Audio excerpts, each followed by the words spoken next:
Il y a un phénomène assez intéressant avec la critique. Est-ce que vous l'avez déjà remarqué?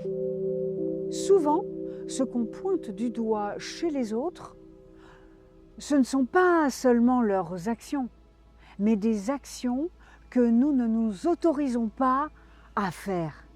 Par exemple, quelqu'un ose changer de métier, se mettre en avant, dire non clairement, et ça énerve.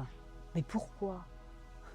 Mais parce que quelque part, ça réveille un désir en nous, une envie de faire pareil, mais qui est encore bloqué par nos croyances, par nos carcans intérieurs. Vous savez très bien, au fond de vous, que très souvent, ces critiques parlent moins des autres que de nous. La critique devient alors un révélateur. Elle nous montre les espaces où l'on s'interdit d'aller, par peur du regard, par habitude, ou parce qu'on s'est raconté que ce n'est pas pour nous. C'est un peu comme si l'autre, en fait, il était en train de manger un énorme dessert alors qu'on s'était interdit le sucre.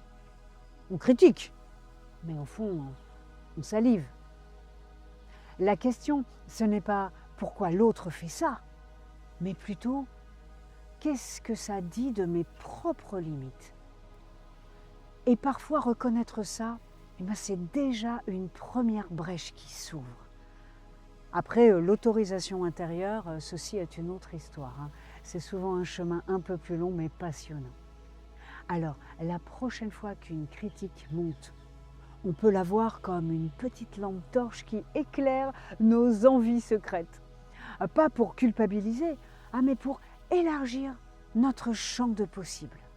Allez les amis, on reste en contact.